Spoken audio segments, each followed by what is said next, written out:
त्यानंतर होईलच प्रेम मालिकेचा आजचा रिव्ह्यू आपण ऐकत आहोत प्रेक्षकांनो. काही धमाल आणि कमाल झालेली आहे आजच्या रिव्ह्यूमध्ये, म्हणून सांगू तुम्हाला. कागद कळसा आणि गावाला वळसा अगदी तशीच गत झालेली आहे आजच्या या भागामध्ये.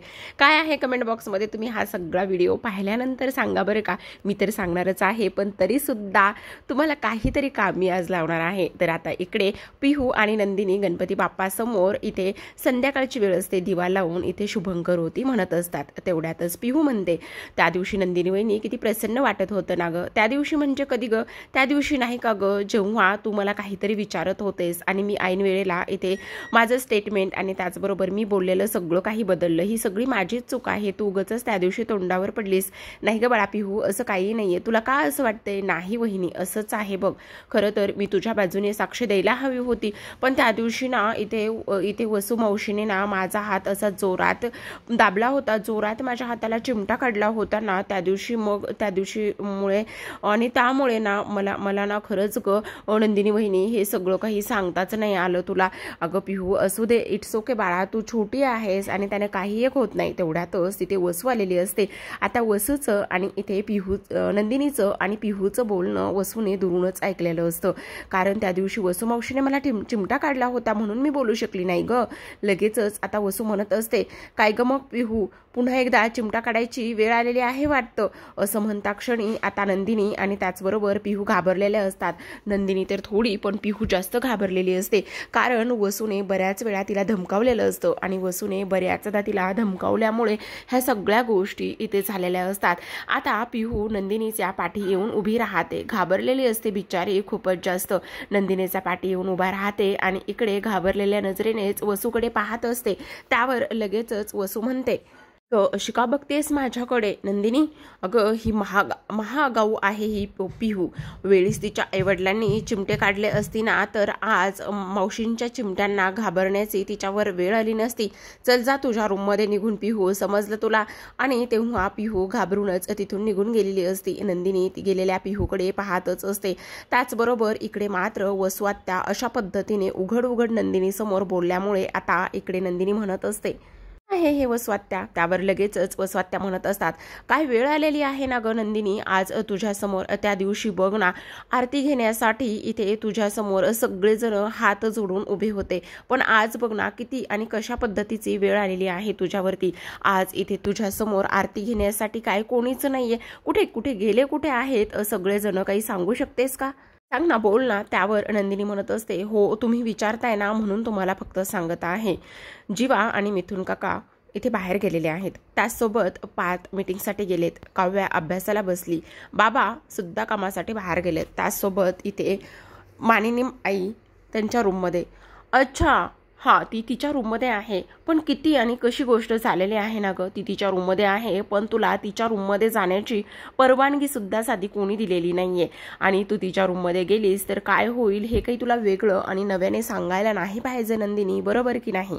म्हणजे असं झालेलं आहे. तर मग तू तर आता एकटी पडलेली आहेस, हो की नाही ग नंदिनी? काय वेळ आलेली आहे ना तुझ्यावरती, असं म्हणूनच आता नंदिनी तिथून जाण्याचं काम करत असते. त्यावर लगेचच आता वसवात्या म्हणत असते, पण आता इकडे तुझ्या सासूकडे तर तुला जाता सुद्धा येणार नाही. त्यावर लगेचच आता नंदिनी म्हणत असते, हो आत्तापर्यंत तुम्ही माझ्यासाठी जे केले त्यासाठी किंवा त्या बदल्यात मी तुमच्याकडे काही मागते. हे बघा, ही चिठ्ठी किंवा हा जो काही अंगारा आहे, हा अंगारा आईपर्यंत नेऊन पोहोचाल का? हा अंगारा तू तुझ्या सासूसाठी देत आहेस ना, तर मग तुझ्या सासूचं तुझ्या सासूवर एवढंच जर प्रेम असेल ना तर मला प्लीज म्हण. तेव्हा नंदिनी म्हणत असते, प्लीज वसवात्या, हा अंगारा आईपर्यंत नेऊन पोहोचवा. अच्छा, फक्त प्लीज? असं नाही चालणार, कळलं? हा अंगारा मी देणारच आहे मानिनीकडे, पण हात जोडून प्लीज म्हण आणि म्हण की ह्या अंगारा माझ्या सासूबाईपर्यंत पोहोचा म्हणून, कारण तुझी सगळ्यात मोठी ही शिक्षा आहे. आणि काय गे, तुला काय वाटलं ह्या सगळ्या गोष्टीतून तू बाहेर पडशील? अगं नंदिनी, अशा चक्रव्यूहात मी तुला अडकून ठेवलेलं आहे ना की ह्या चक्रव्यूहातून बाहेर पडणं काय अगं सतत डोकं सुद्धा वर तुला करून वर काढता येणार नाही, समजलं तुला? आता मी हा अंगारा घेते आणि मानिनीपर्यंत नेऊन पोहोचवते, कारण काय आहे ना, किती नाही म्हटलं तरी सुद्धा ती ह्या घराची सून आहे, त्याचबरोबर माझ्या भावाची बायको आहे. त्यावर आता नंदिनी म्हणत असते, हात जोडते आणि म्हणत असते, वसवात्या प्लीज मी तुमच्या समोर हात जोडते, तुम्हाला विनंती करते, हा अंगारा आईपर्यंत नेऊन पोहोचवा.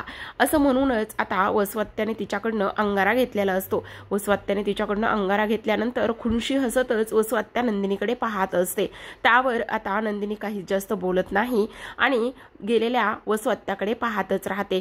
इकडे मानिनी तिच्या आईशी फोनवर बोलत असते. अगं काही नाही ग आई, तेच नेहमीचं थोडंसं मायग्रेन वगैरे, बाकी काही नाहीये. अगं नाही म्हटलंय, नको तू काळजी करू, आहे सगळेजण माझी काळजी घेण्यासाठी.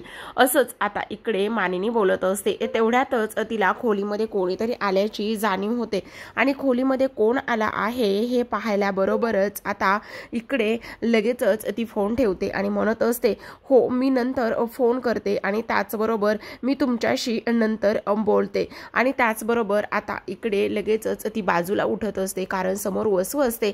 आता वसू म्हणत असते, मानिनी प्लीज, तुला माहिती आहे, मला माहिती आहे तू माझ्यावर किती चिडलीस, किती ओरडलीस, तरी सुद्धा आतापर्यंत आपण दोघीच ते मानिनी, तुला माझी किती काळजी आहे आणि त्याचबरोबर तू असं माझ्यापासून जास्त लांब सुद्धा नाही राहू शकत. हे बघ आता लगेचच हा अंगारा धर असं म्हटल्यानंतर सुरुवातीला तर मानिनी अजिबातच घेत नसते किंवा तिच्या त्या घे म्हणण्याला असं भीक सुद्धा घालत नसते. खूपच रागाने बघते, बाजूला होते आणि त्यावर लगेचच आता म्हणत असते, अगं हा अंगारा तुझ्या लाडक्या सुनेने नंदिनीने दिलेला आहे. असं म्हणता क्षणी आता मानिनी तिच्याकडे पाहते आणि लगेचच तिच्या हातून घेत असते. त्यावर आता वसू म्हणत असते, हा अंगारा कोणी जरी दिलेला असला तरी सुद्धा थोडी काही बदलणार आहे ना. जर हा अंगारा इथे नंदिनीने दिलाय आणि हे जर इथे विक्रमला समजलं तर इथे तो मला काय करेल आणि माझ्याशी बोलणार सुद्धा नाही. आता मी तुला लावून देऊ का हा अंगारा. असं म्हणता क्षणी मानिनी परत तिच्याकडे रागाने बघत असते. राहिलं तुझी तू लावणार आहेस का. बरं साधं ह्या अंगाऱ्यासाठी मला तुझ्या सुनेचा लाडका अंगारा मी तुझ्यापर्यंत पोहोचवलाय, त्यासाठी कमीत कमी मला थँक्यू तरी म्हणणार आहेस का. असं म्हणता क्षणी आता लगेचच मानिनी तिच्याकडे पुन्हा रागाने बघत असते.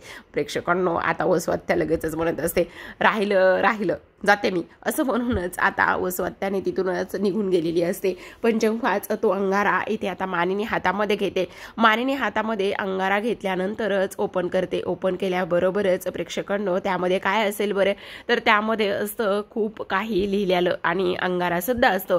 पण सासूबद्दल ह्या सगळ्या गोष्टी लिहिलेल्या असतात आणि त्या इथे मानिनी उघडून पाहते. उघडून पाहिल्याबरोबरच तिच्या डोळ्यामध्ये अगदीच इथे पाणी तरळलेलं असतं. काय लिहिलेलं असेल बरं त्या चिठ्ठीमध्ये पाहूयात आपण.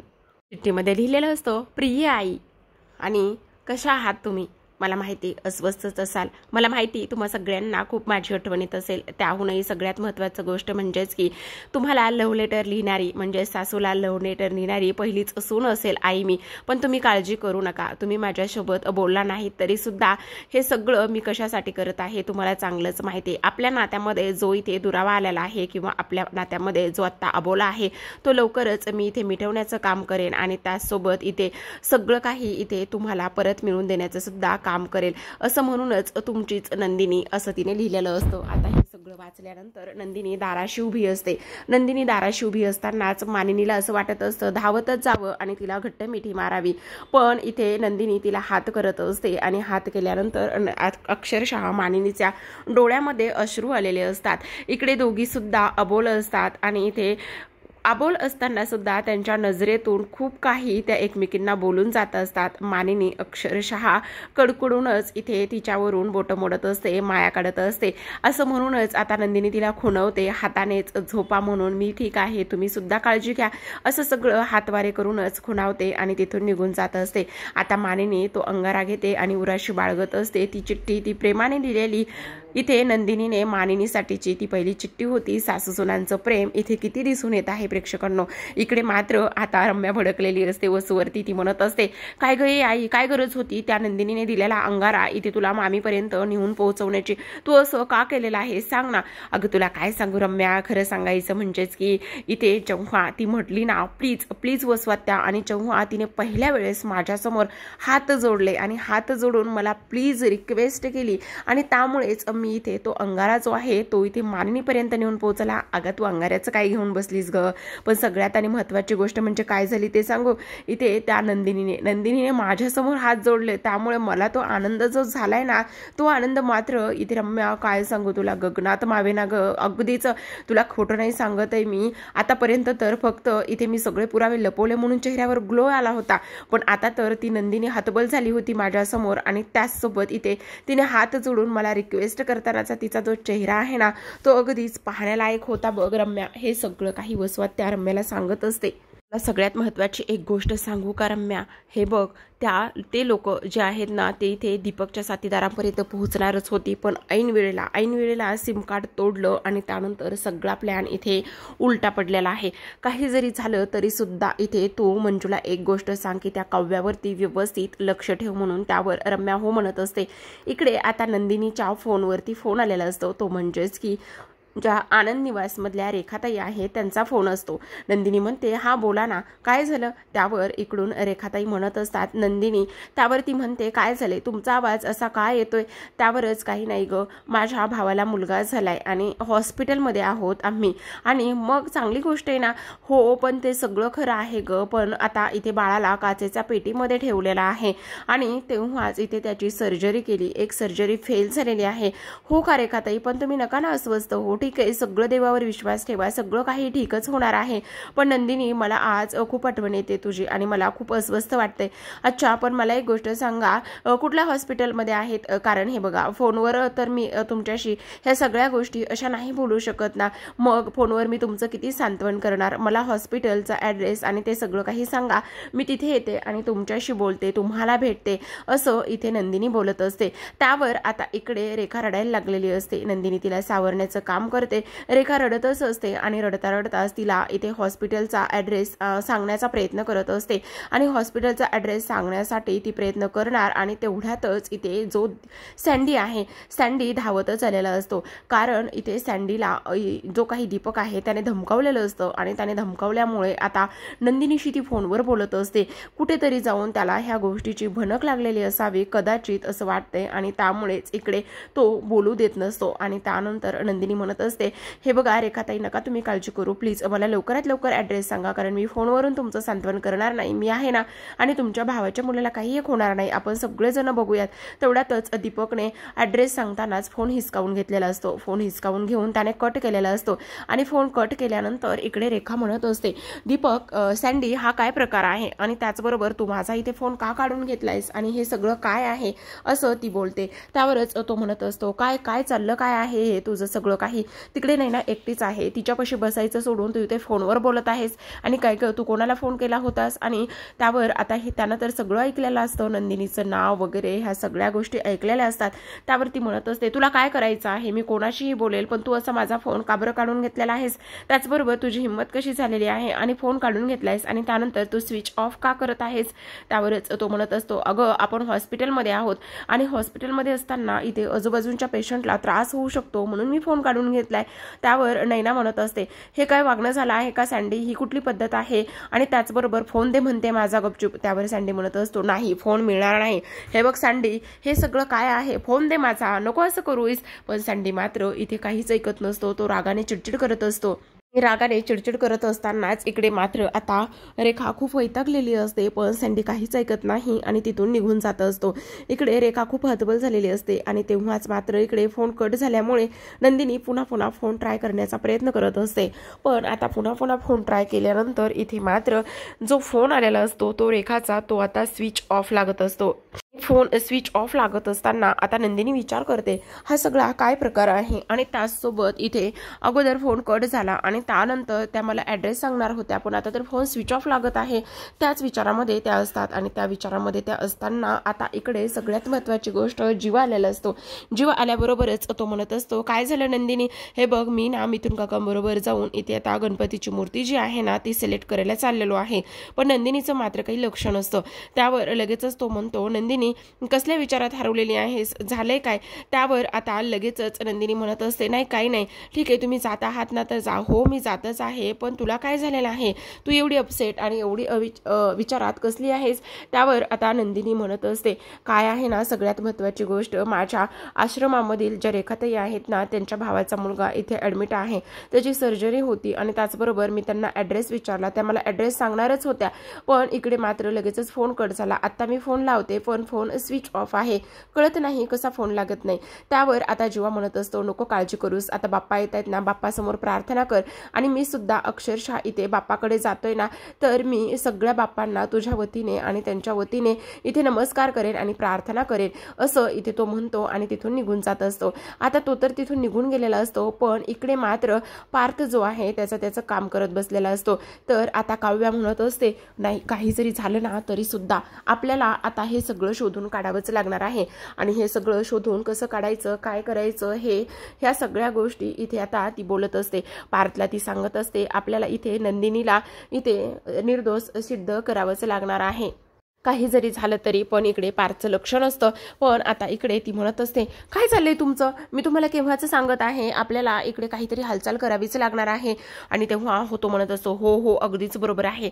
पण त्यावर काव्या म्हणत असते, अगदी बरोबर आहे, ह्या सगळ्या जरी गोष्टी खऱ्या असल्या ना, पण तुमच्या एक गोष्ट लक्षात येते का, त्या दिवशी सगळं काही होत असताना इकडे वसुहत्याने सगळं ऐकलं, आणि सगळं ऐकल्यानंतर इथे दुसऱ्या तिसऱ्या मिनिटालाच कशा पद्धतीने ते सिम कार्ड डिस्ट्रॉय झालं, या सगळ्या गोष्टी तुम्ही इथे बघितल्या आहेत ना.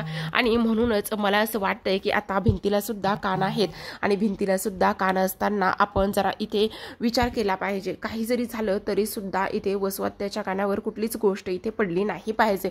चला चला आपण एखाद्या कोपऱ्यामध्ये जाऊन बोलू, असं म्हणूनच ती आता इथे पारचा हात धरत असते आणि हात धरूनच इकडे खेचत आणत असते. त्यावर लगेचच आता ती म्हणते, कुठपर्यंत होतो आपण? त्यावर आता पार्थ खरंच प्रेक्षकांनो किती कॉमेडी आहे पहा. तो काय म्हणतो की हा तुम्ही तो माझा हात धरला ना, मग हात धरून इथपर्यंत आणलं ना, तिथपर्यंत आलेलो आहोत. त्यावर लगेचच काव्या म्हणते, काय चाललेलं आहे देशमुख, तुम्ही खरंच ना, तुम्हाला कोणी आर्किटेक्ट बनवलं आहे ना, मला कळतच नाही. त्यावर तो म्हणत असतो, आता काय हे नवीनच, हो मग अगदीच बरोबर आहे, मी तुम्हाला किती सिरियसली बोलत आहे आणि तुम्ही काय वेगळंच बोलत आहात. आता हे बघा, आपल्याला जे काही ते पुरावे शोधायचे आहेत किंवा ज्या काही गोष्टी इथे आपल्याला करायच्या आहेत ना, त्या आपल्या आपण खोलीमध्ये राहूनच करायच्या आहेत. म्हणजे बघा, आता वसुहत्याला कुठल्याच गोष्टीची चाहूल आणि कुणबुण लागता कामा नये. मग आपण इथे जो काही नंदिनी आणि त्याचबरोबर जीवा म्हणायचं असं तिला, आपण लगेचच म्हणते जन्मेज, त्यांच्या खोलीमध्ये न जाता किंवा एकत्र न बसता आपण आपल्या खोलीमध्ये आणि ते त्यांच्या खोलीमध्ये बसून इथे सगळ्या काही गोष्टी इथे आपण प्लॅन करू. पण तो म्हणत असतो, कसं करणार आहोत? त्यावरच आता काव्या म्हणत असते, काय चाललेलं आहे देशमुख, तुम्हाला सांगितलं ना जरा हळू बोलायचे म्हणून, किती ओरडताय तुम्ही, सांगितलं ना भिंतीला सुद्धा कान असतायत, मग ही गोष्ट तुम्हाला समजत नाही का? त्यावर लगेचच आता पार्थ म्हणत असतो, ठीक आहे ठीक आहे ठीक आहे, शांत बसतो मी, आता बोला काय करायचं आहे. त्यावर लगेचच आता काव्या म्हणते, ठीक आहे, आता बघा आपल्याकडे हा जो फोन आहे, फोननेच आपण सगळं काही करायचं आहे. म्हणजे आपण फोन करूनच त्यांच्याशी सगळ्या गोष्टी डिस्कस करायच्या आहेत. म्हणजे आपल्याकडे आता कोणीही इथे लक्ष ठेवणार नाही, पण फोनवर बोलताना सुद्धा आपल्याला खूप जास्त अलर्ट राहावं लागणार आहे, असं इथे आता तो बोलत असतो. खरं तर प्रेक्षकांनो, इथे ना दोघांची थोडीशी कॉमेडी सुद्धा दाखवलेली असते. आपला पार्थ कसा आहे कॉमेडी करणारा, आणि त्याचबरोबर काव्या कशी आहे हे सुद्धा आपल्याला माहिती आहे ना. त्यावर तो म्हणत असतो, हो हे सगळं करायचंय, पण का करायचंय, काय हे देशमुख, काय चाललंय तुमचं, तुम्ही असे कसे बोलू शकता? आता लगेच बरोबर ठीक आहे चला. लगेचच आता एका कोपऱ्यामध्ये दोघे जण जातात आणि लगेचच ती नंदिनीला फोन करते. आता नंदिनीला फोन केल्यानंतर इथे ते दोघे फोन उचलतात. आता लगेचच नंदिनी म्हणते, अगं काय हे, पण असं फोनवर बोलून का बरं असा प्लॅन हे करायचा आहे? आता लगेचच इकडे जो पार्थ आहे तो म्हणत असतो, हो ते करायचं आहे, कारण भिंतीला पण कान असतात. असं म्हटल्यानंतर आता लगेचच इकडे, काय चाललंय देशमुख, जरा प्लीज शांत बसणार आहात का?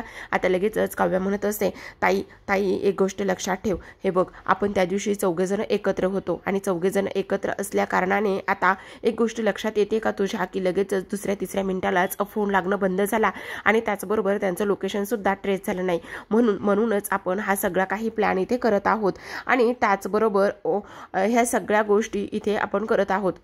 तर आता लगेचच तुम्ही पण एका कोपऱ्यात बसा आणि कोपऱ्यात बसल्यानंतर सगळं काही इथे असंच बोलायचं आहे आपल्याला, असं म्हणूनच आता इकडे जीवा आणि त्याचबरोबर नंदिनी हे दोघे जण सुद्धा आता एका कोपऱ्यामध्ये जाऊन बसलेले असतात आणि एका कोपऱ्यामध्ये जाऊनच बोलण्याचा प्रयत्न करत असतात आणि पुढे काय करायचं काय नाही ह्या सगळ्या गोष्टींचा इथे ते प्लॅन करत असतात.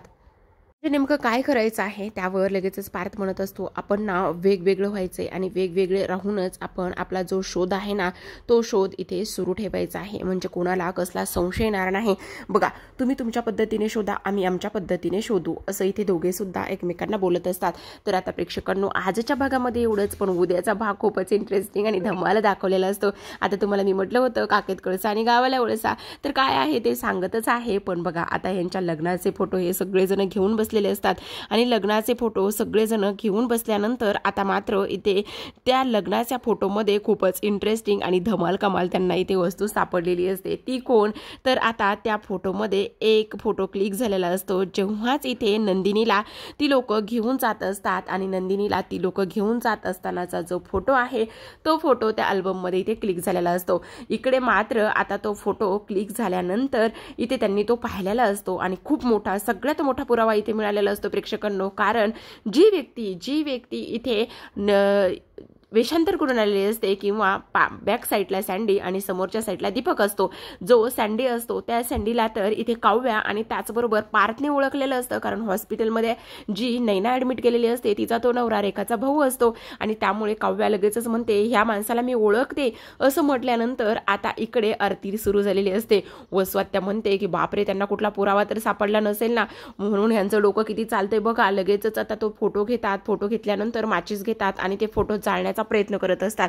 आता फोटो जाळण्यासाठी प्रेक्षकांनो देव सुद्धा बघा यांच्या अजिबात साथ देत नाहीये, कारण माचीस सुद्धा इथे पेट घेत नसतो. शेवटी माचीस पेट न घेतल्यामुळे आता यांच्याकडे इकडे काय पर्याय शिल्लक राहिलेला असेल, तर आता त्या तिघी सुद्धा त्या फोटोचे तुकडे करतात आणि फोटोचे तुकडे करून टाकतात कुठे प्रेक्षकांनो डस्टबिनमध्ये. आता डस्टबिनमध्ये त्या फोटोंचे तुकडे टाकल्यानंतर इकडे मात्र आता हे चौघे जण सुद्धा खूपच शातीर आहेत, कारण त्या डस्टबिनमधले जे तुकडे आहेत हे चौघे जण सुद्धा घेऊन येतात आणि नंदिनी जी आहे ते नंदिनी इथे त्या फोटोंचे जे फाटलेले तुकडे होते ते फाटलेले तुकडे मात्र व्यवस्थित जोडण्याचं ती इथे काम करते आणि व्यवस्थित तो फोटो जोडल्यानंतर आता काव्या लगेचच म्हणत असते, हो ताई मी ओळखते, हा तोच माणूस आहे, तोच म्हणजे सँडी, आम्ही कालच त्याच्या बायकोला इथे हॉस्पिटलमध्ये ॲडमिट केले ताई, आणि त्या रेखाताई आहेत ना तुझ्या आनंद निवास मधल्या त्यांचा भाऊ आहे हा.